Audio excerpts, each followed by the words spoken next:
ఓం నమో వెంకటేశాయ. ఇటీవలనే సుప్రీంకోర్టు మతం మార్పు పొందినటువంటి అనుసూచిత కులముల వారికి ఆరక్షణ సౌకర్యము ఉండదు అని చెప్పి తీర్పు ఇవ్వటం. తీర్పు అంటే గతంలో చట్టంగా ఉంది, తిరిగి మళ్ళా దాన్ని సుప్రీంకోర్టు సమర్థించింది. అసలు సమాజంలో వాస్తవిక స్థితి ఎలా ఉన్నది అనే విషయాన్ని గురించి కొన్ని విషయాలు మనం నెమరు వేసుకుందాం. సహజంగానే మతం మారి క్రైస్తవంలోకి వెళ్ళిన వాళ్ళు కానీ లేదా ఇంకొక మతంలోకి వెళ్ళిన వాళ్ళు అసలు కులానికి చెందిన వాళ్ళకంటే వీళ్ళు చాలా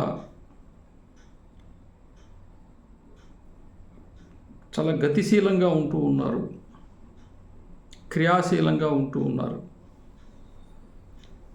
అన్ని రకాలైనటువంటి సంఘాలు కావచ్చు, సంస్థలు కావచ్చు, లేదా ఉద్యోగాలు కావచ్చు, రాజకీయంగా కావచ్చు, అన్నిట్లో కూడా మతం మారినటువంటి వాళ్ళదే పైచేయిగా ఉంటూ ఉన్నది. సాధారణంగా హిందూ సమాజంలో ఉన్నటువంటి ఒక అవగాహన ఏమిటంటే, ఈ షెడ్యూల్డ్ కులములు, షెడ్యూల్డ్ జాతులకు సంబంధించిన వాళ్ళు అందరూ కూడా మతం మారిపోయారు అని. ఇది 100% తప్పు. బ్రిటిష్ వాళ్ళ కాలంలో ఎక్కడెక్కడైతే రైలు మార్గం వేస్తూ ఉన్నారో ఆ రైలు మార్గానికి అటు ఇటుగా ఉండేటువంటి దగ్గర గ్రామాలలో కొంత ఎక్కువ మత మార్పిడి జరిగిందనేది వాస్తవం. అంతకు తప్పించి ఇప్పటికి కూడా చాలా దగ్గరలో వాళ్ళు అడుగు పెట్టలేదు, వాళ్ళు ప్రవేశించలేకపోతూ ఉన్నారు. ఈ రోజున ఎవరైతే షెడ్యూల్డ్ కులములకు చెందినటువంటి వాళ్ళు మతం మారారో వాళ్ళు మనకు కనపడుతూ ఉన్నారు.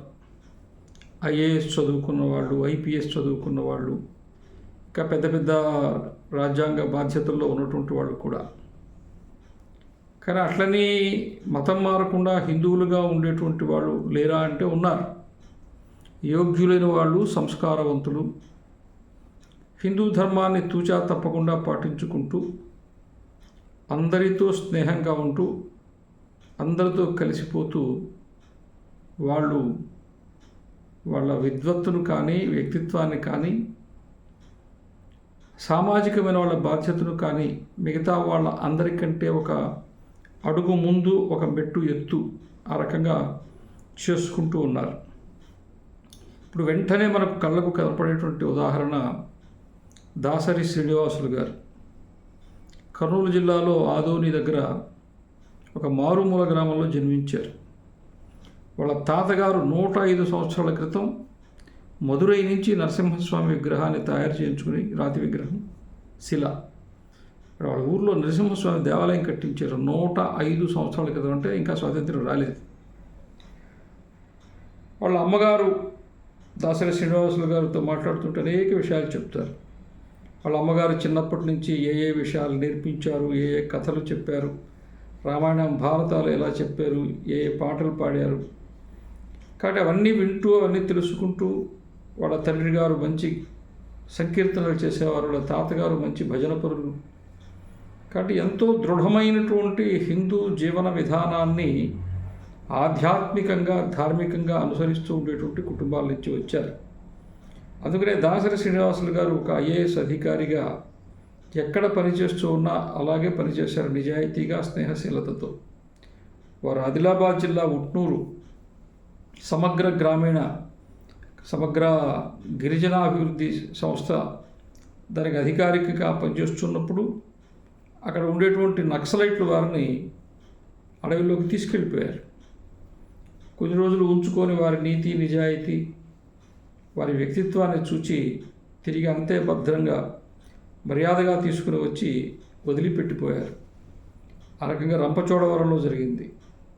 అదేవిధంగా ఇంకొక దగ్గర ఈ అటవీ ప్రాంతంలోనే జరిగింది. మొత్తం 3 సార్లు వారిని ఈ నక్సలైట్లు దాచిపెట్టడం జరిగింది.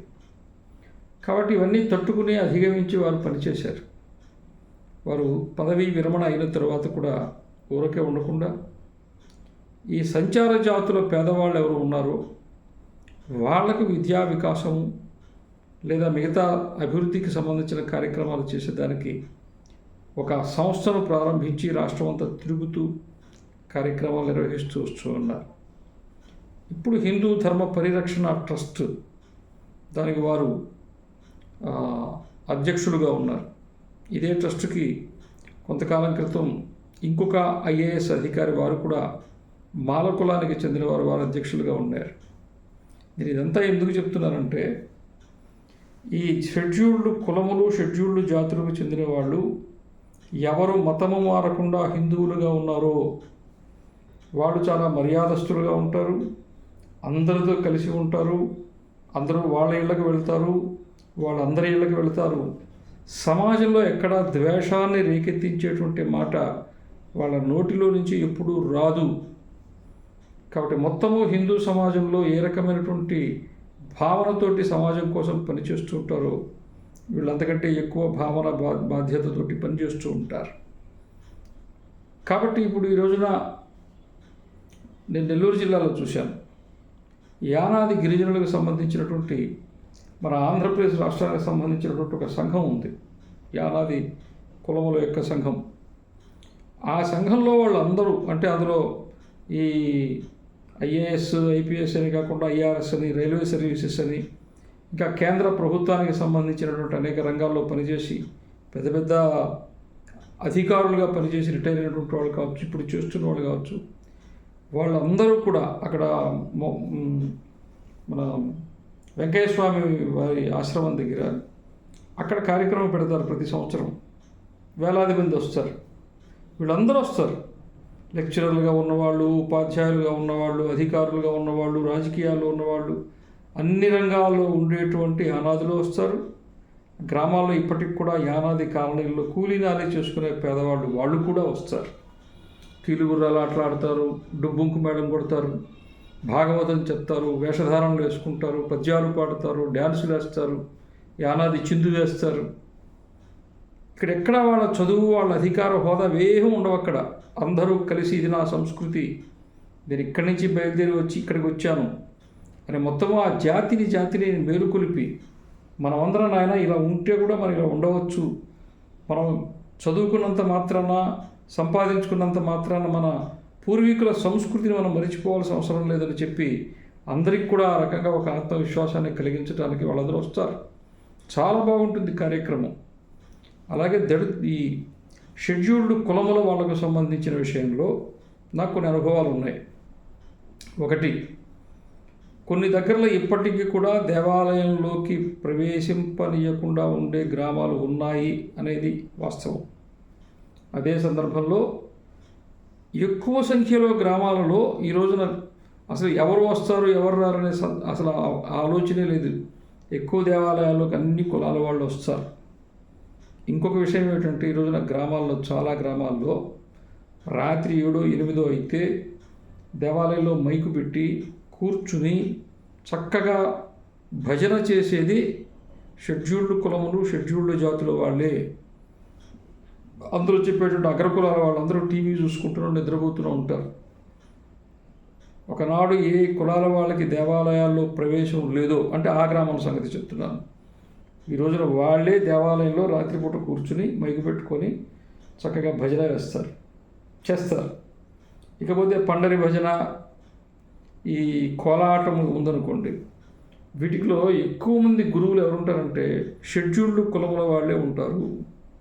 షెడ్యూల్డ్ కులముల వాళ్ళే చక్కగా భజన చేస్తారు. ఇకపోతే మాల కులము మాదిగ కులంలో నుంచి అద్భుతమైనటువంటి డ్రామా, ఈ నాటకం, పద్య నాటకానికి సంబంధించినటువంటి వాళ్ళు బండారు రామారావు గారు, జయరాజు గారు, అటువంటి అద్భుతమైనటువంటి నటులు. చాలా దగ్గరలో మాల కులస్తులకు సంబంధించిన వాళ్ళు అసలు ఒక్కొక్క గ్రామంలోనే పద్య నాటకం ఆడేటువంటి బృందమే ఉంటున్నది. నేను రేణిగుంట దగ్గర ఒక మాల కులస్తులు ఉండేటువంటి గ్రామానికి వెళ్ళాను. ఆ గ్రామంలో హార్మోనియం వాయించేవాళ్ళు ఉన్నారు, తబలా వాయించేవాళ్ళు ఉన్నారు, కృష్ణుడి వేషం దుర్యోధనుడి వేషం వేసేవాళ్ళు ఉన్నారు, అట్లా రామాయణానికి కానీ భారతానికి కానీ సంబంధించి అన్ని పాత్రలు ధరించేవాళ్ళు ఉన్నారు.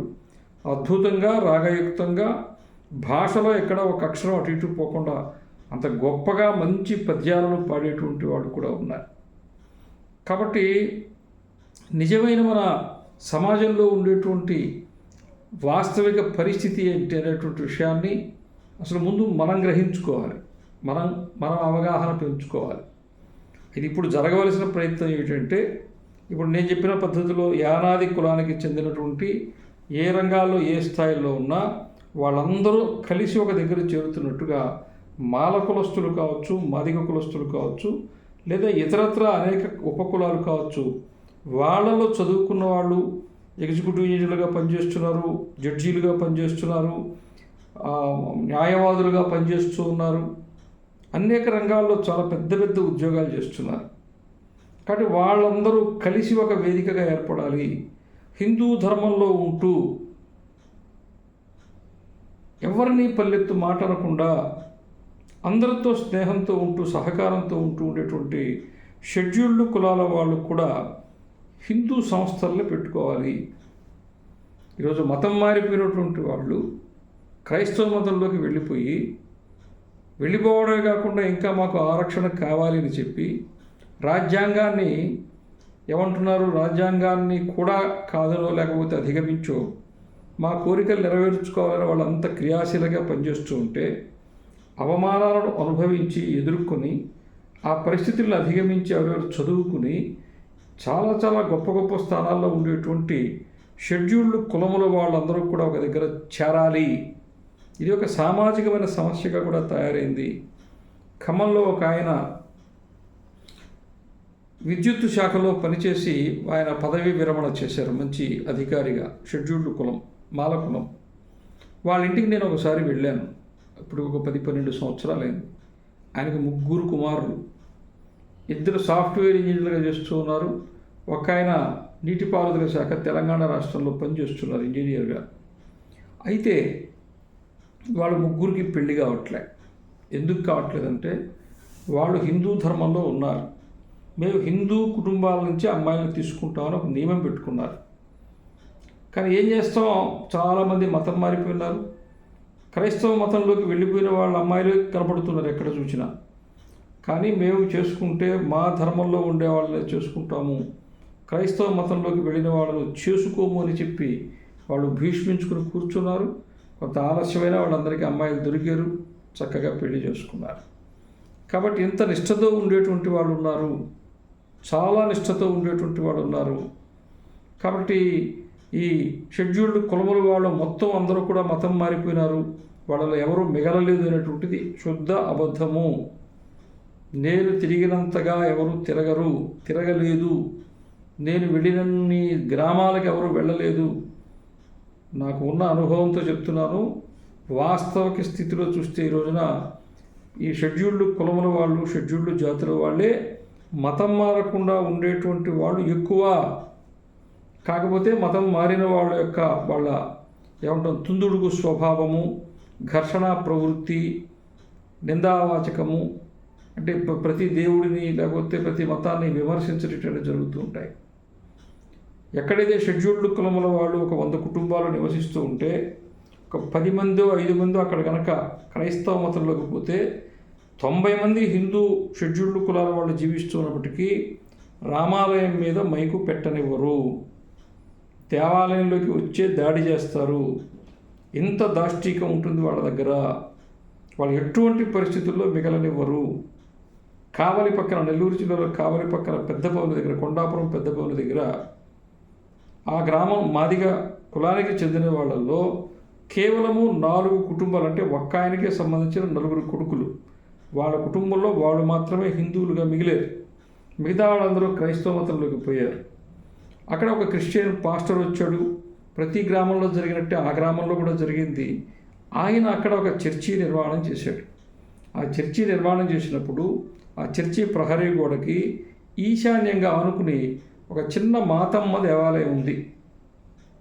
హిందువులుగా ఉండేటువంటి మాదిగ కులస్తులకు చెందిన వాళ్ళ కులదేవతకు సంబంధించిన చిన్న గుడి ఒకటి ఉంటే పాస్టరు ఇది వాస్తుకు విరుద్ధంగా ఉంది, నాకు ఇబ్బందిని చెప్పి జేసీబీ పెట్టి దాన్ని తీయించేశాడు.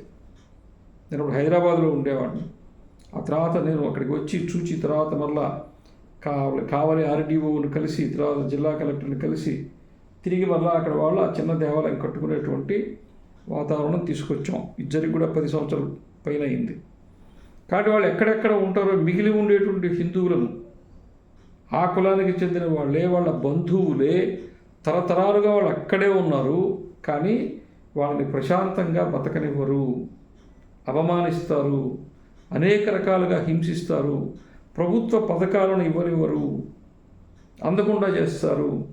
ప్రతి దగ్గర ఎవరు క్రైస్తవ మతంలోకి పోయారో అన్నింటిలో వాళ్ళే ఉంటారు. హిందువులు ముందుకు రానివ్వరు. ఆ రకంగా వాళ్ళని తొక్కేసే ప్రయత్నం చేస్తూ ఉన్నారు. అన్ని దగ్గరలో ఇదే జరుగుతున్నది, అన్ని జిల్లాల్లో ఇదే జరుగుతున్నది. వాళ్ళు ఇంకా ఎంత తెలివైన వాళ్ళంటే, ఇప్పుడు ఇక్కడ దేవాలయానికి అనుమతులు లేవు, ఈ దేవాలయానికి ఉందా, ఆ దేవాలయానికి ఉందా అని అంటున్నారు కదా.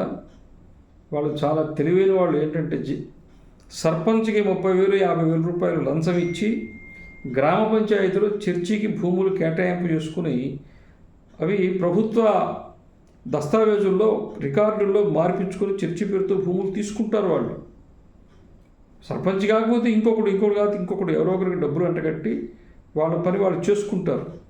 ఈ ఊరు మందే కదా, మనమందరం హిందువులమే కదా, ఊరుమ్మడిగా కలిసి మన దేవాలయం ఇక్కడ కట్టుకుంటాం కదా, అనాదిగా ఈ గ్రామం మనదే కదా, ఇట్లాంటి ఆలోచనలతోటి మనం సాంకేతికంగా పొరపాటు చేస్తూ ఇప్పుడు 130 సంవత్సరాల నుంచి పెద్దపేటలో దేవాలయం ఉంది. 130 1932 నుంచి రికార్డు ఉన్నదని చెప్తూ ఉన్నారు. దానికి కరెంటు బిల్లు కడుతూ ఉన్నారు. ఇప్పుడు ఆ దేవాలయం వద్దు అనేటువంటి వాతావరణం అక్కడ ఎందుకు వచ్చింది? అందరూ క్రైస్తవ మతంలోకి వెళ్ళిపోయారు. క్రైస్తవ మతంలోకి అందరూ పోక్కర్లా, 10 కుటుంబాలు పోతే చలిపికేస్తారు. సికింద్రాబాదులో కూడా నేను ఒకసారి వెళ్ళాను. అక్కడ అందరూ నాకు స్వాగతం పలికారు. అక్కడ అమ్మవారి దేవాలయం ఉంది. అక్కడ కూర్చోబెట్టి కార్యక్రమం చేశారు. 3-4 సంవత్సరాల తర్వాత పోయినాను, అక్కడ దేవాలయం లేదు. ఏమి, అందరూ క్రైస్తవులు అయిపోయారు. కాబట్టి క్రైస్తవ మతం పెరిగే కొద్దీ ఎక్కడెక్కడైనా సరే వాడు దేవాలయాలను ఉండనివ్వరు, వాళ్లకు భిన్నమైన సంస్కృతిని బతకనివ్వరు. 2000 సంవత్సరాల్లో వాళ్ళ చరిత్ర ఇదే చేశారు, చేస్తారు. అందులోకి మారినటువంటి వాళ్ళు ఎవరు ఉన్నారో వాళ్ళు మూర్ఖులు, వాళ్ళు నిజం చెప్పరు, సత్యం మీద నిలబడరు, అడ్డంగా మాట్లాడతారు, అబద్ధాలు మాట్లాడతారు, కింద పడ్డా పై చేయి మాదే అంటారు. వాళ్ళ వ్యక్తిత్వమే అది. 2000 సంవత్సరాల నుంచి ప్రపంచంలో ఎక్కడ ఉన్నా వాళ్ళు ఇలాగే ఉన్నారు, వాళ్ళు ఇంతే ఉంటారు. కాబట్టి వాళ్ళతోటి మనం వ్యవహరించేటప్పుడు మనకి ఎంత అనుభవం ఉండాలి, ఎంత పరిజ్ఞానం ఉండాలి, ఎంత పట్టుదల ఉండాలి, ఏ విధంగా మనం దాన్ని నేరుగా ముఖాముఖి ఎదుర్కోవాలనే దాని మీద చాలా అనుభవాన్ని సంపాదించుకోవాలి. నేను ఈ విషయం అంతా ఎందుకు చెప్తూ ఉన్నానంటే, షెడ్యూల్డ్ కులములు, షెడ్యూల్డ్ జాతుల్లో ఉండేటువంటి నిజమైన వాళ్ళు, హిందువులుగా ఉన్నవాళ్ళు, మీరు ముందుకు రండి, మీరు సంఘం పెట్టుకోండి, మీరు క్రియాశీలంగా ఉండండి, రాజకీయంగా మీరు ముందుకు రండి, సామాజికంగా మీరు ముందుకు రండి, ఆర్థికంగా మీరు ముందుకు రండి, మేము హిందువులను మీరు వెలుగెత్తి చాటండి. నేను 20 ఏళ్ల నుంచి చెప్తూ ఉన్నాను, రాబోయేది దళిత హిందూ ఉద్యమం.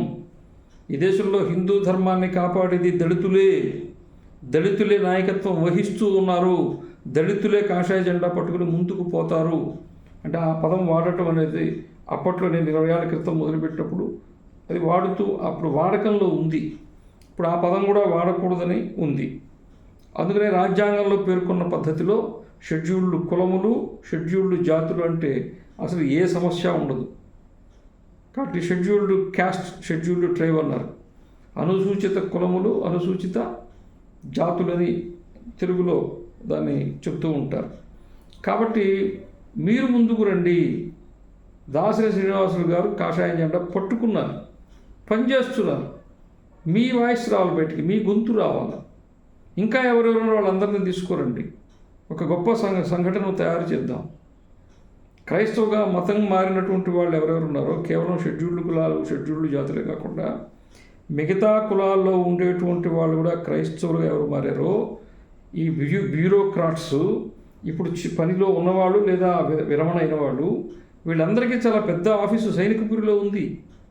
అక్కడ కలుస్తారు వీళ్ళందరూ. వాళ్ళ మతం ప్రకారం ఏం చేయాలని చెప్పి వాళ్ళు ఆలోచించుకుంటారు, రాజకీయంగా కావచ్చు, మిగతా విషయాల్లో. ఈ రోజున ఒక సమయం, సందర్భం ఆసన్నమైంది. ఈరోజు మీరు బయటికి రావాల్సిన వాతావరణం వచ్చేసింది. ఈరోజు మీరు మిమ్మల్ని ప్రకటించుకోవాల్సినటువంటి ఒక అవసరం వచ్చింది. కాబట్టి ఎవరైతే షెడ్యూల్డ్ కులాలు, షెడ్యూల్డ్ జాతుల్లో ఉన్నారో మీరందరూ కాషాయ జెండా పట్టుకుని బయటికి రండి. మేమందరం ఈ ధర్మంలో గౌరవంగా జీవిస్తున్నాం. ఈ సమాజాన్ని మేము ముందుకు నడిపించగలం.